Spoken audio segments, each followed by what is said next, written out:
G'day everyone, it's Duckville. Today we're going to have a look at a Zerg versus Terran here on Daybreak, the ladder edition. It's going to be featuring two pretty well-known names, or at least I'm certainly sure that you'll have heard of the Zerg name, but down in the bottom left-hand side, a very underrated Terran player, but he is now playing for Root Gaming, and will certainly be doing a wonderful job for them. It is ZvT, aka Theo, kind of depends how you want to refer to him as.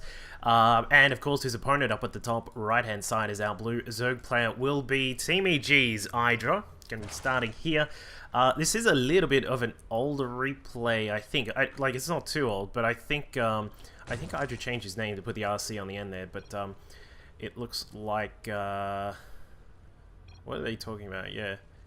Yeah, they're obviously talking about MLG, so it's not too old at the moment. But anyway, we're going to have a look at this game because it is certainly a very cool game on one of the bigger maps. Of course, a lot of people starting to perhaps think the Daybreak is getting a little bit old in the teeth, but or in the tooth.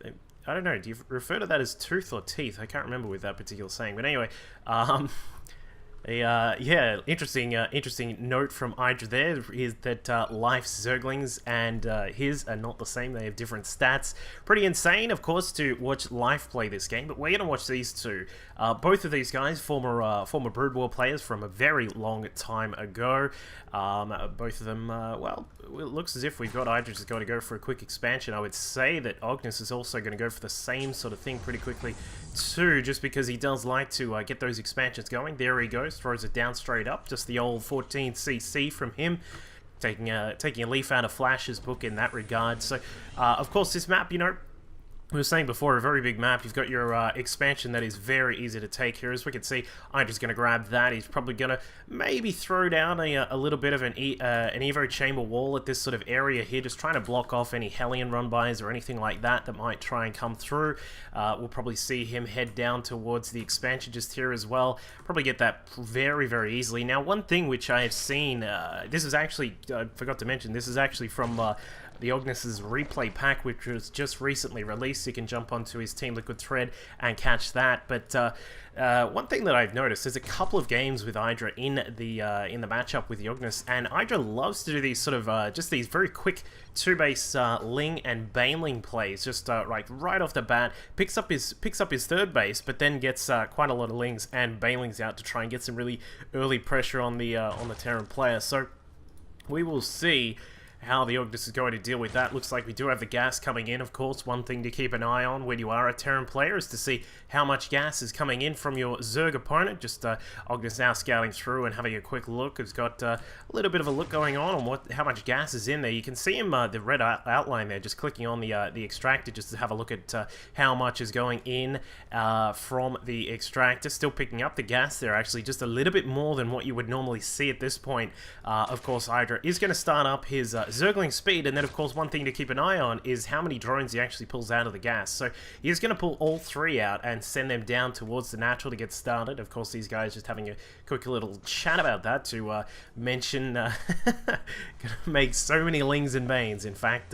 So he's just revealing his strat straight away, perhaps, but looks as if they will be going for some very standard sorts of plays, at least from the perspective of our Terran. He's going to be getting the reactor there on the racks, of course, the factory coming down straight after. No doubt some Hellions are going to come through.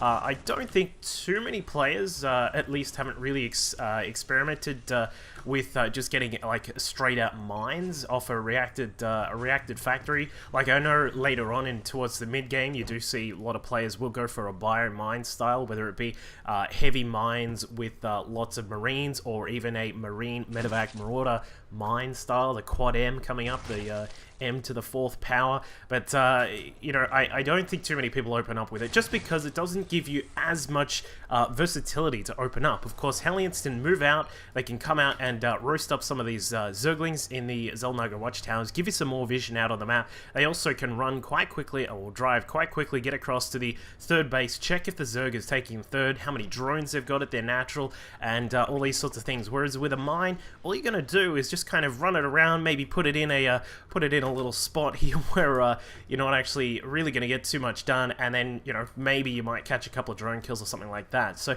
that's probably like the primary reason why we don't see too many Terran players opening up with just a lot of mines straight up. But of course, it is still early days. We may see that change around. But for the Ognis, he's up to a total of 34 SCVs right now, looking good with the count of workers. Just obviously keeping an eye on the fact that he hasn't taken his third and fourth gas, so he is looking to get that third base across as quickly as he can.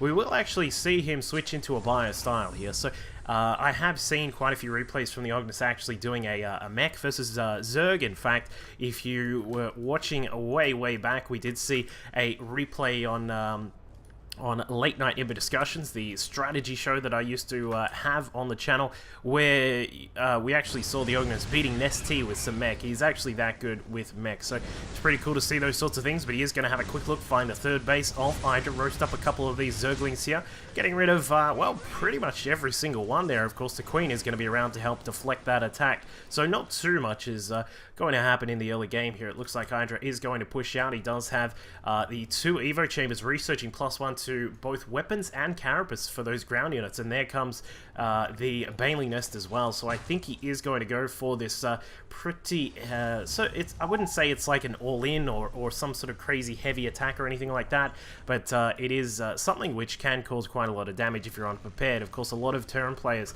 after they've done this sort of Hellion harass, will move into a Banshee, which of course doesn't, it's not the most sort of effective unit against something like a whole bunch of Lings and Banelings. Of course, as we can see, the Hydra may in fact even get in the front door. He is going to poke through. Some of the Lings do go down.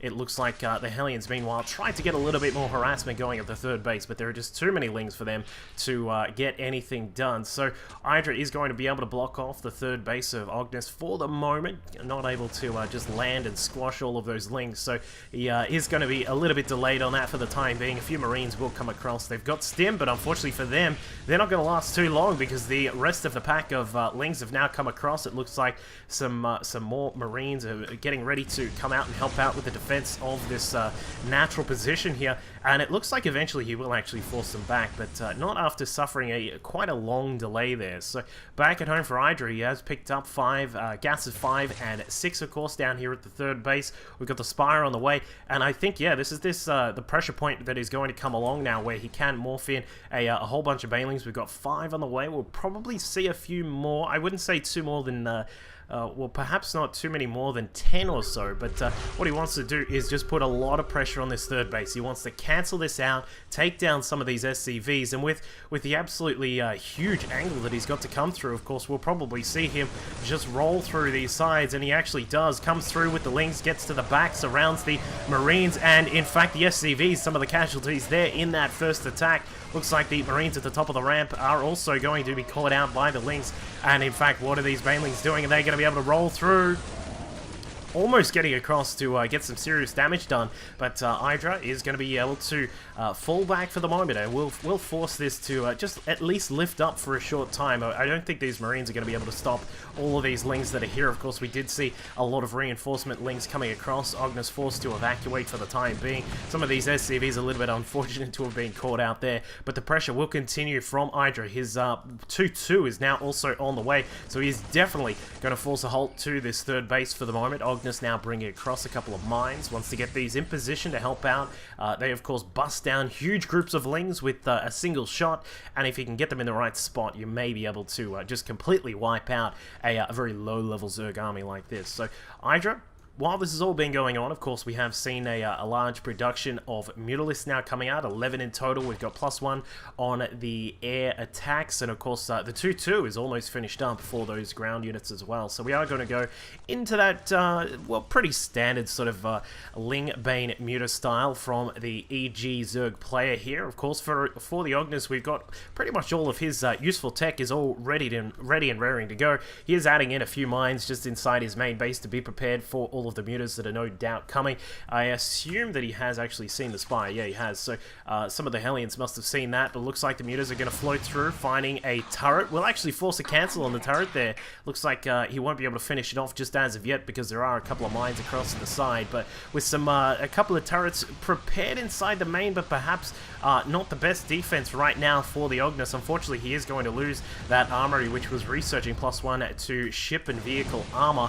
Actually just going to sweep through now and take down the turret. There are a few Marines that will come across to defend as well, and Ognis does force his opponents flying prawns with wings out of the base. And while he does look to try and get a drop through the top side of Hydra's main base, Hydra well prepared with a whole big swarm of lings here, ready to swoop in and take out those Marines if they do try and land, which it looks like they are trying to do. Looks like the lings will come through. The medevac just urgently activating those boosters there. Where is Captain Picard? Because that engaged quickly and got out of dodge as fast as possible. So he is able to now land at the natural base as well, but quickly taken out by the mutas in the sky and of course the lings on the ground. So Hydra's sitting in a really nice position right now. He's up to 2-2 on these Zerglings and the Banes on the ground. Of course, his mutas up in the sky are about to get their +2 on their flyer attacks as well. He's also got a 4th base down to the southern side, bringing in extra amounts of gas. No doubt we'll probably see him look to pick up a 5th as well. Ognis just scanning to have a quick look and see if he can pick that up, but it looks like he is going to find out that the Zerg player is now approaching through that ramp position there, but some mines are borrowed. Are they going to get good shots off, taking off a huge amount of those lings and also getting some of the Marines as well? Looks like the mines activating, and those wow, those mutalisks are incredibly close to death right now. The Marines unfortunately will not be able to polish them off. They are taken out by the few remaining lings on the ground and also the spines that have just finished up. So look at those mutas. Thank God for muta regen. Thank God indeed, Hydra. He's going to be very happy about that. Doesn't want to lose those guys. Of course, the reason why you don't want to lose all of those mutas, especially at this point, is because right now he's busy investing, of course, in these infestors, getting the pathogen glands research done. Of course, we also will have the hive on the way now as well, and does also need the mutas to make sure that he can defend against these drops, because of course these guys can come in from all sorts of angles. We do see them just trying to double drop inside the main, but that's not going to work out too well. In fact, loses both of the medevacs and those remaining Marines. Despite the 2-2 on those Marines, they are taken down quite quickly, but the pressure has not ceased from the Ognis. He's pushing on all sides, trying to take a bit of a lead in the unit count if he can, but mines continually taking down all of those lings there. Not too badly done by Hydra to clean it up in the end, but the big issue is that they're really... Where's the sort of main sort of tech? We're just waiting for this hive to come up, and of course the big question now is what is Hydra going to move into? I would assume we're going to see Ultralisk, just because of the popularity of the big hippopotamus guys. Since the buff in Heart of the Swarm, they now do a lot of damage to any unit, and of course they are also just absolutely awesome at dealing with things like tanks and all these sorts of things on the ground, especially when you get a good fungal or something like that. So what we're going to do is we'll have a quick look at the view of Hydra to make sure we'll just have a look at what he is up to. As you can see, still just jetting around the map, just trying to find out where his opponent is. Sees those mines burrow, of course, with that with the tunneling claws upgrade or whatever it was called, the alligator clip upgrade, I can't remember. He is able to see that those mines are burrowed and stays away for the most part while dealing with the drop up the top. Meanwhile, as we have a look at the Ognis' view, he's busy setting up drops, trying to set up these attacks, trying to get in towards the main base of Hydra while attacking down to the southern side and setting up his 4th base. Continuing with the Marine-based army here, of course, pulling in a lot of mines as well as his 3-3 upgrade. So he is going to continue along the same sort of path as before. But we can see, unfortunately for the Ognis, that his drops are just continuing to fall apart while trying to push in through the top side of the map. But these mines are really helping out in holding this position for these Marines. We'll see what Hydra is able to do about that, because no doubt these infestors are certainly going to help out. 7 of them are on the way, along with 4 of those Ultralisks now as well. And picking up these extra upgrades are very, very vital too. 3-3 coming along for all of those ground units. The chitinous plating on those Ultras and the adrenal glands for the Zerglings are also just coming about now as well. But the attack will continue down at the southern end of the map for the Ognis. He's pulling in a decent amount of damage, and he's he's almost maxed out now. You'd sort of want to see him perhaps just group up and look for some for a big push, but the problem is that these Zerglings are now coming through.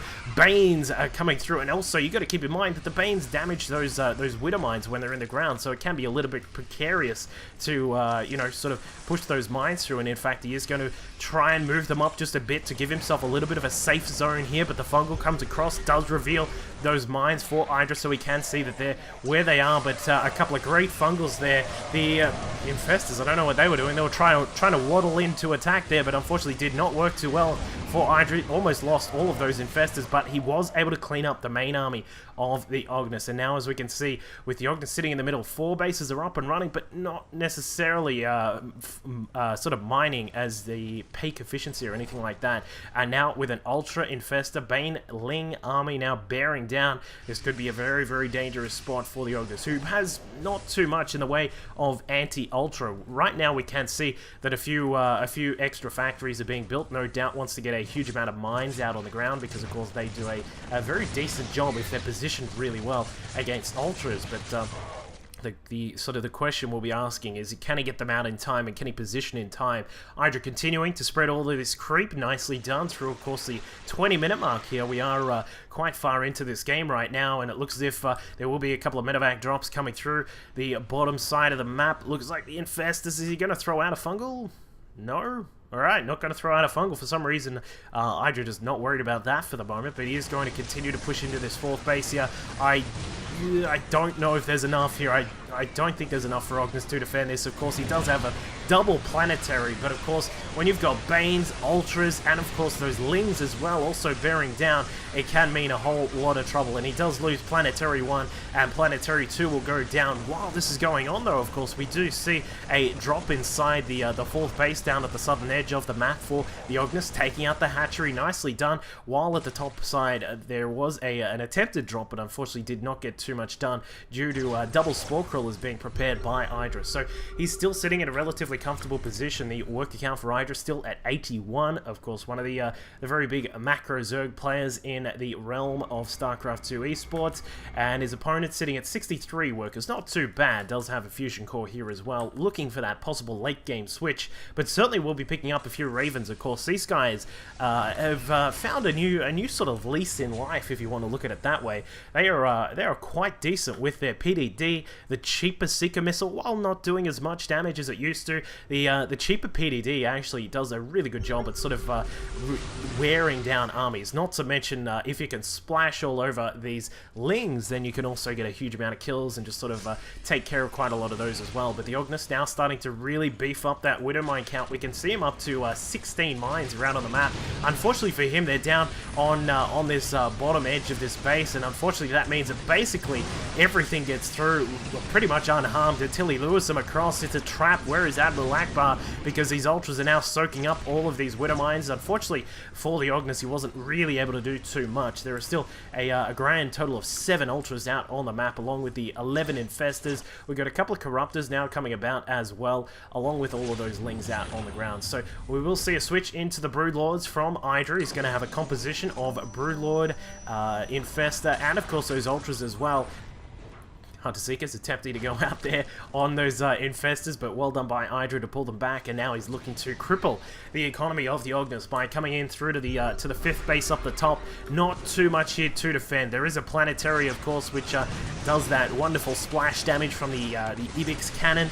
But 5 of those Ultras now going to town on that. But now he's actually may lose some of these Ultras with some good micro here. Ognis should be able to take all of these out. I don't see Hydra saving all of these, all of the Ultras, but in fact, he is able to keep them alive for the main part. And we do see that Hydra continues to chase, and he's going to lose all those Ultras there. Does finally lose them all, but he's already started executing this switch into the Broodlords. We've already got 6 of them out. We're going to have a total of 8 coming out for the EG Zerg player, and he has re-established the 4th base down to the bottom side of the map, so he is going to have that that excellent gas coming in for him. Of course, around about 1,000 gas per minute coming in, along with all of those minerals as well. And he's just sort of, besides losing some of those Ultras, he's still remained relatively calm and intact for this game, and has just been slowly but surely whittling down the armies of the Ognis. Of course, unable to really get into a position where he is able to really dominate the Zerg player, despite all the drops that he's been attempting to do. So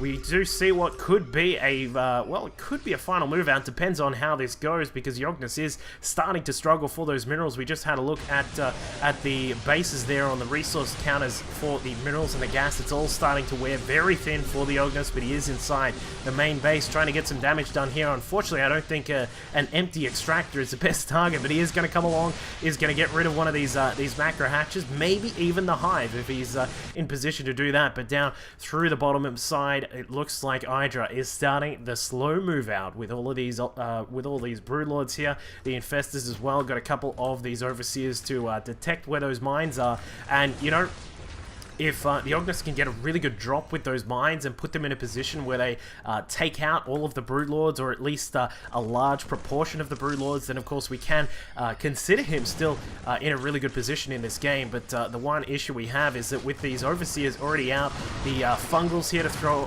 the fungals coming out of those infestors as well, it could be very, very difficult to try and get that sort of clutch battle victory out from our Terran player from Root Gaming. It looks like he is still continuing with these multi-pronged attacks. Marines and Marauders down at the fourth base of Hydra, going to take out pretty much all of these drones and probably this base as well.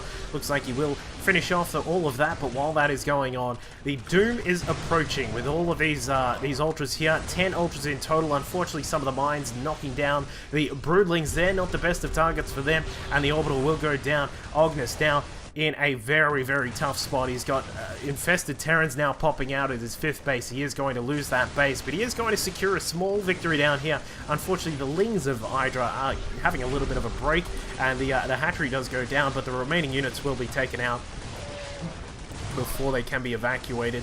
But the final battle will commence here. It looks like we've got broodlords coming in, trying to deal their damage against those units on the ground. Ravens also coming across. Where are those? Where are the Seeker missiles? Not throwing any of those out. Getting some auto turrets out to try and deal some damage here. Of course, these do pretty decent damage, but I mean, you know, perhaps not as much as a Hunter Seeker would like to do. But here we go. Looks like the Ognis starting to really struggle. You can see him long distance mining from this fourth base, and that means you're in quite a lot of trouble if you have to mine that far with all of those SCVs. So we can see that Hydra just going to remax with some Lings here, pulling out all of those Lings. He's struggling a little bit for minerals right now, is our Zerg player, but he should be able to secure himself right now if he can just get in, take down a lot of these SCVs, maybe even get that orbital command. He'll be very happy with the position that he's in right now. He is 102 supply. Is the Ognis going to be able to hold this together? Vikings, Ravens, will there be enough? He's trying to just sort of regroup and get some more Marines out, but unfortunately with a very low mineral count coming out from the Terran player, he's not going to be able to do too much about that. And a couple of fungals clean up some of the last remaining Widow Mines here, and this could be a very interesting battle right now. Ravens getting caught out with a fungal growth at the top of the ramp there. It looks like the Ravens are continuing to be picked up, and with a Hunter Seeker missile about to come out, unfortunately duds. Lings now streaming through it. Looks like the Banes are going to be coming along as well, and it looks like, oh wow, Hydra just loses a huge amount of those Banelings there, and we can see that the Terran player, again, caught out by a lot of these fungals, and Hydra is just making the best of what he has with these energy units. You know, we talk about it quite a lot, is the fact that these energy units are quite vital at a late game stage like this, the 31-minute mark, 32-minute mark now. We can see that the fungal growths are very important. They don't cost you minerals, they only cost you the initial purchase of those infestors. So if he can just control the game with those fungal growths, with the infested Terrans as well, he'll be in a very, very nice spot, considering that his opponent is now only pulling in a total of, well, it's only 48 gas, so he is going to start to struggle with that, but there is a little bit of a bank left over for the Ognis. So still waiting to see exactly what the plan is here for the Ognis. He's trying to get out some more Marines, a few Widow Mines coming along as well. Will he be able to do it? That's the big question you've got to ask here. Some SCVs attempting to get some more long-range mining done, but some fungals catching out the Vikings and the Ravens here. I think this is really coming to the last legs of the Ognis. He has done his best to try and secure this map with all of those drops, all of those various attacks he's done with the Marine, Marauder, and Mine forces, but with all of these infestors now out, things just become a little bit too difficult to bear when you're sitting on a total of about 20 minerals. So it looks like the Root Gaming Terran will probably fall down here. I'm just sort of waiting for these infestors to just throw out a little bit of a victory. Infested Terran swath just there, but not actually getting that done. Loses a few of the infested Terrans as they attempt to waddle their way back home, but now with Lings coming through the back, taking out the last few remaining Marines on the map. There are a couple of Vikings now pushing through the middle. Will be able to get a couple of kills. Yeah, gets a kill on an Overlord, but unfortunately that last song and dance for the Ognis was it, and we see him GG out. So hope you all enjoyed that game. A pretty interesting TVZ there from these two high-level players. If you want to see some more, make sure you subscribe. Stay tuned to the channel. Got some more cool stuff coming up, and I'll catch you all next time. Sometimes the anion pulse crystals doesn't actually matter as much. It's very dependent on micro. This is definitely one of those things where if you have superior micro, you can find ways to beat the anion pulse crystals, but generally 9